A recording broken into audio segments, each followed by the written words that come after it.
यहाँ पे हमारा इंट्रोडक्शन हो चुका था पूरा पिछली प्रीवियस क्लास में। तो इंट्रोडक्शन की अगर बात करते हैं तो हमारा हॉरिजॉन्टल डिस्टेंस और वर्टिकल डिस्टेंस निकालने के लिए हम टेकोमेट्रिक सर्वे यूज़ करते हैं। और जिस कंडीशन में हम लोग एंगुलर डिस्प्लेसमेंट का यूज़ करेंगे इस कंडीशन में, और ये मेथड जो रहेंगे हमारे, it is a rapid method. तो उस कंडीशन में जो कन्वेंशनल मेथड्स रहेंगी, चेन सर्वे या डंपिल सर्वे या प्रिज्मेटिक सर्वे या क्रॉसटॉक सर्वे, वो सारे मेथड जहाँ पे फेल होंगे उस कंडीशन में ही हम लोग टेकोमेट्रिक सर्वे यूज करेंगे। अब ये सारे मेथड कन्वेंशनल मेथड जो रहेंगी किससे कहाँ पे ये होंगी, आपकी डिफॉल्ट होगी जब आपका ग्राउंड स्टेपर रहेगा या फिर कंटिन्यूसली आपका हाई डेप्थ और वैली अगर अवेलेबल रहेंगी और वो उस कंडीशन में आपका मैन पावर और मशीनरीज प्रॉपरली यूज नहीं कर पाता आप, तो उस कंडीशन में ही हम लोग टेकोमेट्रिक सर्वेइंग यूज कर पाएंगे। तो कन्वेंट मेथड क्या रहेंगे आपके, स्लोअर प्रोसीजर रहेंगे, और रैपिड मेथड क्या रहेंगे आपकी, टेकोमेट्रिक सर्वेइंग क्या रहेंगे आपका, रैपिड मेथड रहेंगे और कन्वेंट मेथड रहेंगी जहाँ पे टेरेन डिफिकल्ट रहेगा। जैसे जैसे कि आप यहाँ पे देख सकते हो second point, the method is very rapid and convenient है। और second, it is best adapted in obstacles such as a steep and broken ground, deep ravines, trenches of water or swamp, and so making difficult or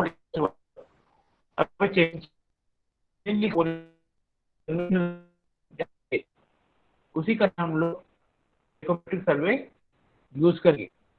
the primary object of the tacheometry is the preparation of control map और plan required both the horizontal as well as the vertical control। And जिस condition में horizontal और vertical distance हमें निकालना है तो उसके लिए हमें कंटूर्स का यूज करना करना पड़ेगा, और कंटूर्स में हमें मैप्स और प्लान दोनों भी निकाल सकते हो। तो उस कंडीशन में हमें कंटूर्स निकालने के लिए टेकोमेट्रिक सर्वे का यूज करेंगे। और साथ साथ में यहाँ पे हायर एक्यूरेसी की जरूरत रहती है, तो टेकोमेट्रिक सर्वेइंग में हम हायर एक्यूरेसी से काम कर सकते हैं। देन तो टेकोमेट्री कहाँ का यूज कर सकते हैं, जहाँ पर रैपिड सर्विंग की जरूरत रहेगी। दूसरा पॉइंट रहेगा जहाँ पे हॉरिजॉन्टल और वर्टिकल डिस्टेंसेस और हाइट निकालना है, तब किसी भी अर्थ का उसी कंडीशन में हम लोग यूज करेंगे। और थर्ड कंडीशन क्या रहेगा हमारा, जहाँ पे कन्वेंशनल मेथड फेल होती है उस कंडीशन में ही हम लोग टेकोमेट्रिक सर्वे यूज करेंगे। अब कहाँ का यूज करेंगे, यहाँ पे दिया हुआ है, especially preparation of the topographic map which required both elevations and the horizontal distance। elevation means vertical height और difference of elevation also, उसे हम लोग क्या कहेंगे, difference of elevation भी कहेंगे हम लोग। Survey work is difficult terrain where the direct method are inconvenient। Direct method कौन सी हमारी, chain survey, dumping level survey, crosstalk survey, prismatic survey, these are the direct method. तो उस कंडीशन में ही हम लोग टेकोमेट्रिक सर्वे यूज करेंगे। Detail filling, recognisation survey for highway and railways, and checking the already measured distances, इन दो purpose के लिए भी हम लोग टेकोमेट्री की सर्वे यूज करेंगे। हाइड्रोग्राफिक सर्वे में क्या है आपका, वाटर डाटा कलेक्ट करना है, कितना वाटरफॉल हो रहा है और कितना वाटर अवेलेबल है उस पर्टिकुलर एरिया में, उसके कैलकुलेशन के लिए भी हम लोग टेकोमेट्रिक सर्वे यूज कर सकते हैं। और साथ साथ में जो सेकेंडरी लाइन्स है, प्रिलिमिनरी सर्वे तो हम लोग कर लेंगे डायरेक्ट मेथड से, लेकिन उस प्रीलिमिनरी सर्वे के लिए की भी बाउंड्री डिफाइन करने के लिए हम लोग टेकोमेट्रिक सर्वे का यूज करेंगे। देन यहाँ पे हम लोग ने पिछले क्लास में बताया था कि इंस्ट्रूमेंट कौन से यूज होते हैं टेकोमेट्रिक सर्वे में। यहाँ पे तीन तरह के इंस्ट्रूमेंट स्पेशली यूज होते हैं। एक होता है स्टेडिया डायफ्राम, दूसरा होता है आपका टेलीस्कोप, और third one is the analytical lens. तीन तरह के इंस्ट्रूमेंट हमारे स्पेशली यहाँ पे यूज होते हैं। ये the first one is the ordinary and the ordinary transit floodlight fitted with and the stadia diaphragm with fitted and a stadia diaphragm is generally used for trigonometric survey। Write down it।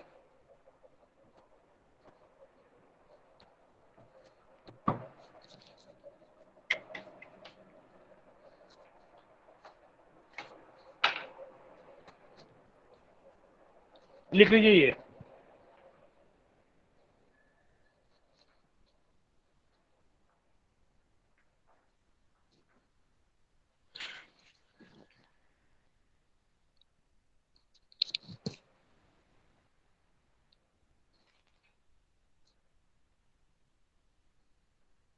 अब जैसे कि यहाँ पे दिया हुआ है, the ordinary transit headlight fitted with the static diaphragm is generally use for a tacheometric survey. अब तो उस कंडीशन में यहाँ पे देखिए कि जो स्टैटिक डायफ्राम के हमने डायग्राम आपको बताए थे, these are the some types of the static diaphragm. Generally पहला जो ऑप्शन रहेगा हमारा, ये वाला सर्कुलर पोर्शन में जो दिया हुआ है, ये डायफ्राम हमारे जनरली हेडलाइट में अवेलेबल रहते हैं, जिसमें दी द हॉरिजॉन्टल लाइंस या हॉरिजॉन्टल क्रॉस हेयर बोलते हैं हम लोग, जो सेंटर में दिया हुआ है प्लस साइन कर रही है, और साथ साथ में जो वर्टिकल लाइन रहते हैं वर्टिकल हेयर स्ट्रेट हेयर के क्रॉस, तो ये प्लस का साइन बनाएगा। तो इसके ऊपर में this is the top stadia hairs, और इसके नीचे में जो रहेगा that is the bottom stadia hairs. तो इन दोनों का जो डिस्टेंस रहेगा हॉरिजॉन्टल स्टैटिया हेयर से, वो क्या रहेगा, इक्वी डिस्टेंस पे अवेलेबल रहेगा। तो ये द टॉप रीडिंग के लिए रहेगा टॉप हेयर, और बॉटम हेयर जो स्टैटिया हेयर जो यूज करेंगे हम लोग बॉटम रीडिंग के लिए यूज करेंगे, और सेंट्रल रीडिंग जो रहेंगे वो किसके लिए यूज करेंगे हम लोग, सेंट्रल हेयर रीडिंग के लिए यूज करेंगे या सेंट्रल रीडिंग देने के लिए यूज करेंगे। तो उसी तरह से हम लोग अलग अलग तरह के स्टैटिया हेयर्स यूज कर सकते हैं, और सारे के सारे पोर्शन क्या है हमारे स्टैटिया डायफ्राम के डायग्राम दिए हुए हैं नीचे में। The stadia diagram essentially consists of the one stadia hair above and other on equal distance below the horizontal crosshair. अब horizontal crosshair कौन सा, ये वाला। The stadia hairs being mounted in the ring and on the same vertical plane as the horizontal and the vertical crosshair. This is the horizontal crosshair and this is your vertical crosshair. This is top hair stadia hairs and this is bottom hair stadia hairs. और ये आपके कुछ diagrams हैं stadia डायफ्राग्राम्स के हिसाब से।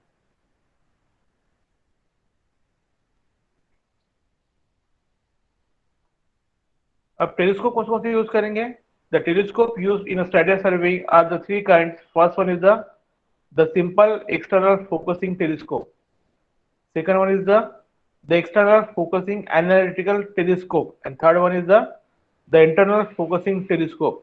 उन तीनों टेलीस्कोप में से हम लोग जनरली सेकंड टाइप ऑफ जो टेलीस्कोप है टेलीस्कोपीटर में यूज करेंगे हम लोग, the external focusing analytical telescope. A tachometer must essentially incorporate the following features.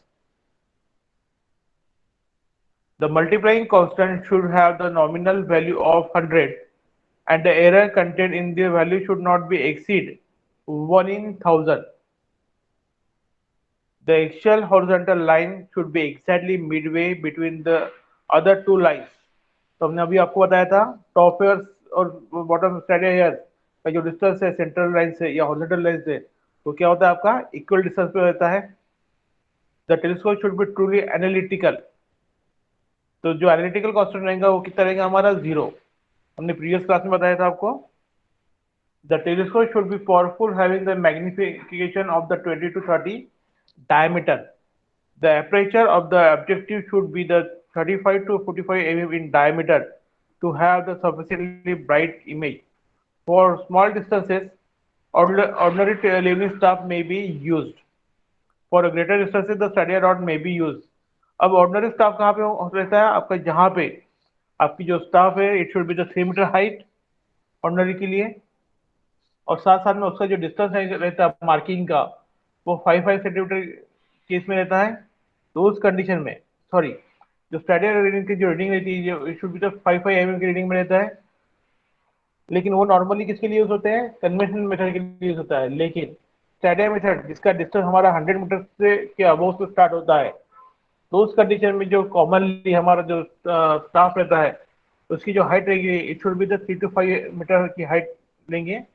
और साथ साथ में जो स्टैटिक रॉड की जो डिस्टेंस रहता है दो लाइन्स के बीच में का it should be the 5 mm for the smaller distances, and while the longer distances the rod may be the graduated in 1 centimetre. अब यहाँ पे समझ लीजिए डायग्राम किस तरह रहती है। दिस इज योर स्टैटिया डायग्राम या स्टैटिया स्टाफ। तो उस कंडीशन में जो दो लाइन ब्लैक लाइन दिख रही है, ये एक ब्लैक की लाइन, दो ब्लैक की लाइन के बीच में आपकी एक व्हाइट लाइन दिख रही है यहाँ पे। तो ये जो व्हाइट लाइन का जो डिस्टेंस रहेगा it should be the 5 mm for smaller distances, और साथ साथ में ब्लैक का लाइन की जो थिकनेस रहेंगे it should be the 5 mm again, अगर हमारा डिस्टेंस शॉर्टर डिस्टेंस है तो। लेकिन यही अगर हमारे हायर डिस्टेंस अगर रहते हैं या लॉन्गर डिस्टेंस अगर अवेलेबल रहते हैं, तो उस कंडीशन में ये जो डायमेंशन है it should be the 1 centimetre या 10 mm। तो आप यहाँ पे देख सकते हो,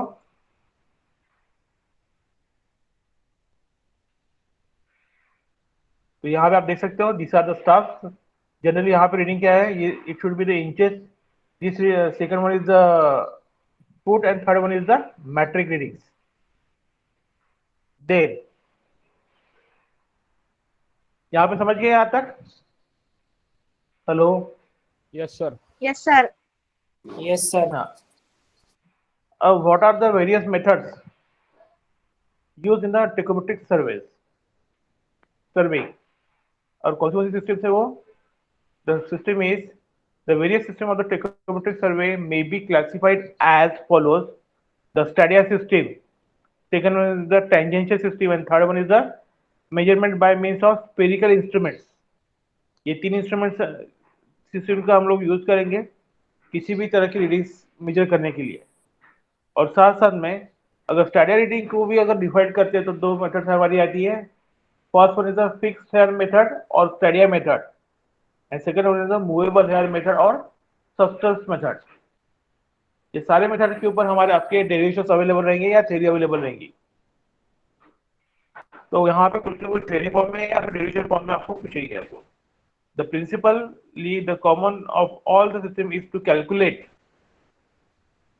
the horizontal distance between the 2 points A and B and their distance in elevation by observing। अब यहाँ पे प्रिंसिपल क्या है वो देखना है। The first point is the, आपको क्या करना है, the angle of the instrument at A subtended by a known short distances along the staff kept at B. ने क्या करना है, ए जगह पे अगर आपने ट्रिकोमेट्रिक इंस्ट्रूमेंट रखा हुआ है तो बी जगह कितना रीडिंग आ रही है, either horizontal distance either vertical distance, साथ साथ में एंगुलर मेजरमेंट कितना आ रही है वो आपको मेजर करना है, और साथ साथ में वर्टिकल एंगल कितना है बी का फ्रॉम ए वो भी आपको क्या करना है, मेजर करना है। ये आपका स्टैंडर्ड प्रिंसिपल है किसी भी ट्रिकोमेट्रिक सर्वेइंग का। किसी को दिक्कत है? No, sir. प्रिंसिपल क्या है? ठीक है, आपको हॉरिजॉन्टल डिस्टेंस और वर्टिकल डिस्टेंस निकालना है, और सेकंड प्रिंसिपल है आपका एंगल कितना है वर्टिकल में या हॉरिजॉन्टल में वो भी निकालना है आपको।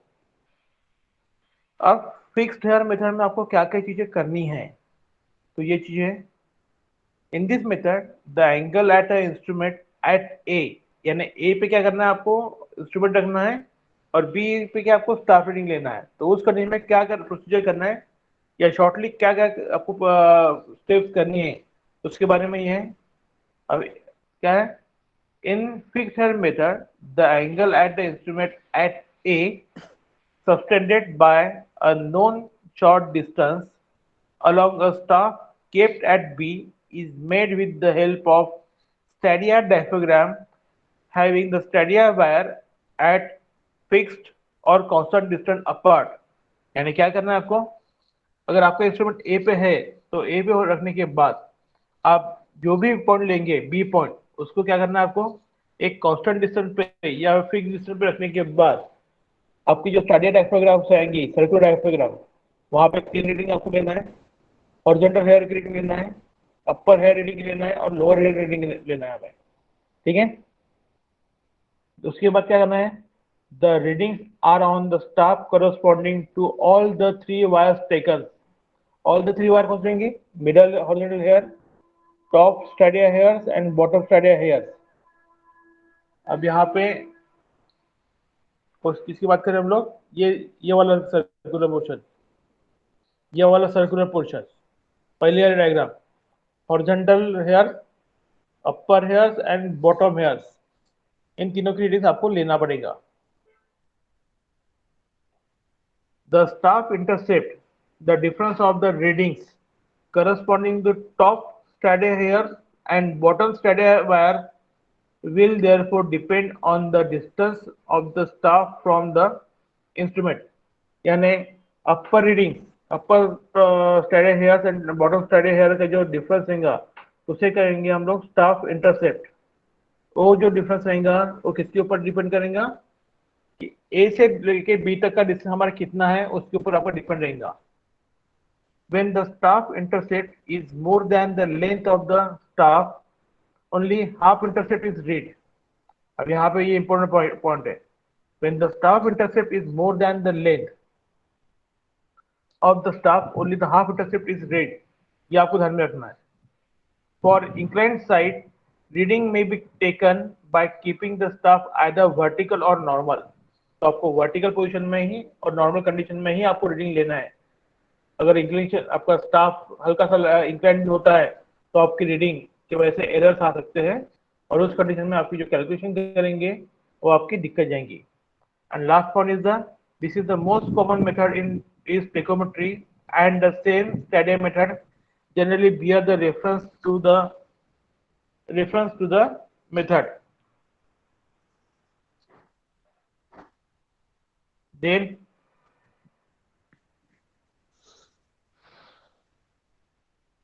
सब्सटेंस बार मेथड और moving hair methods.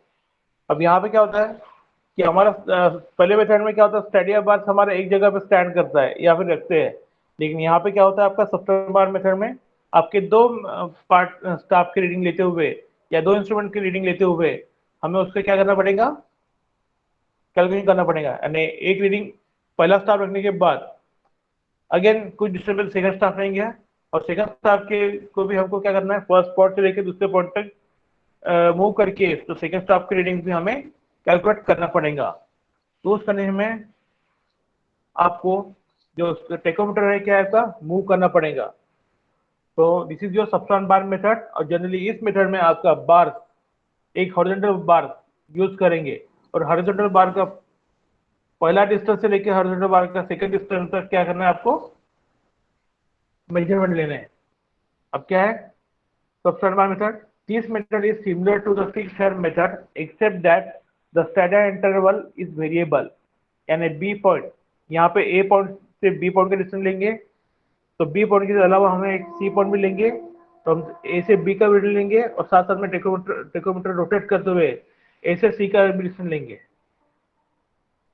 This method is suitable arrangement is made to vary the distance between the stadia hair as to set them against the two target on the staff kept at the point under the observation. And thus, in this case, the staff intercept the distance between the two target is kept fixed, while the stadia interval, the distance between the stadia hair is variable. Milind आपका mic बंद कीजिए. As in the case of fixed hair method, the inclined side may be also be taken.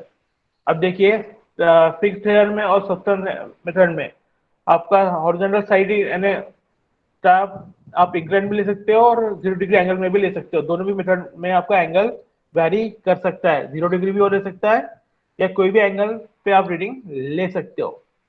अब third method कौन सी हमारी tangential method. In this method, the stadia hairs are not used, the reading being taken against the horizontal cross hairs. To measure the staff intercept, two pointing of the instrument are therefore necessary, and this necessity measurement of the vertical angle twice for and the angle of यानी किसी भी तरह के दो angle आपको निकालने के लिए आपको ये मेथड आप यूज कर सकते हो टेंजेंसी मेथड के लिए. तो इस कंडीशन में आप हिली रीजन में और विली रीजन में और वैली रीजन में आप काम कर सकते हो.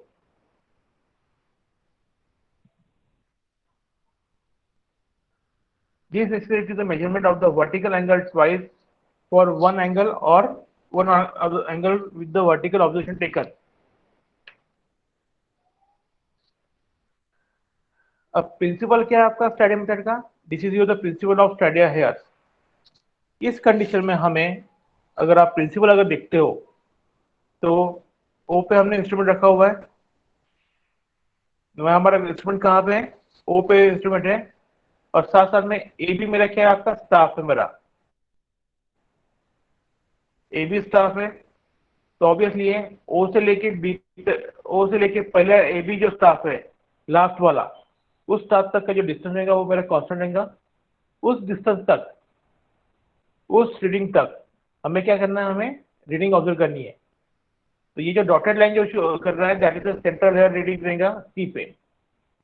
ये जो डार्क लाइन जा रही है ए पे, ए क्या हमारा अपर हेयर रीडिंग रहेंगी और साथ साथ में बी क्या रहेंगे हमारा बॉटम हेयर रीडिंग रहेंगी। तो हमें यहाँ पे 3 रीडिंग मिलेंगी, A upper hair reading, C middle hair reading, B is the bottom hair reading. तो इस कंडीशन में ए से लेके बी तक का जो डिफरेंस रहेगा that is called as a staff intercept. तो ये हो गया एक स्टाफ के लिए। अगर ऐसे ही अगर मल्टीपल स्टाफ अगर लेते हो तो ए वन इज अपर रीडिंग। अब यहाँ पे देखिए सेकंड रॉड लिया हुआ है, ए one is upper rod, upper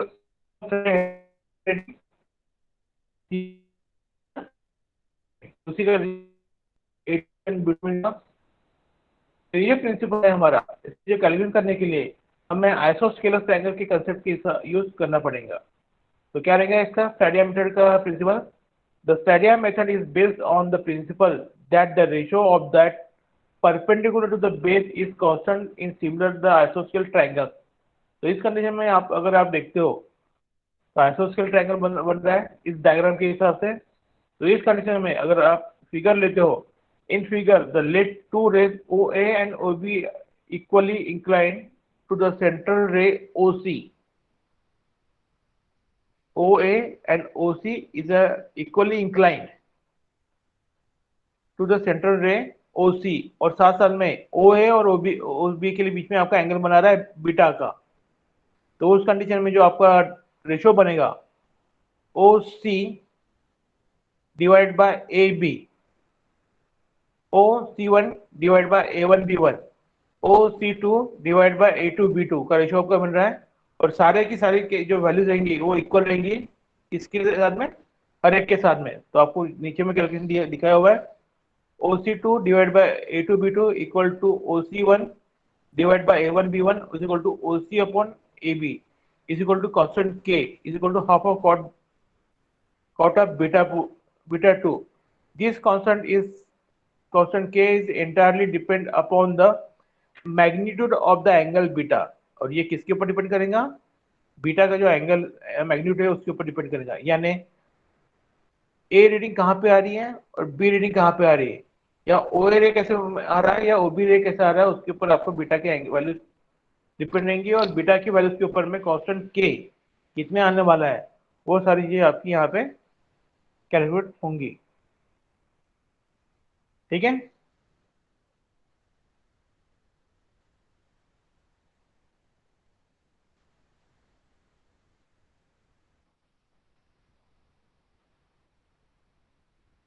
In actual practice, observation may be made with the either horizontal line of sight और with incline line of site. यानी आपका 90 डिग्री के हिसाब से भी रह सकता है और आपका इंक्लिनेशन में भी रह सकता है। उन दोनों कंडीशन में आप प्रैक्टिस में ऑब्जर्वेशन ले सकते हो। In the latter cases the staff में बी केप्ट वर्टिकल और normal to the line of sight and first the distance addition formula for the horizontal side should be derived. तो हम लोग ये जो डेरिवेशंस है हम लोग कल देखेंगे अभी। ठीक है, आज की क्लास में। हेलो। हाँ sir. Yes sir. Yes, sir. Yes, sir.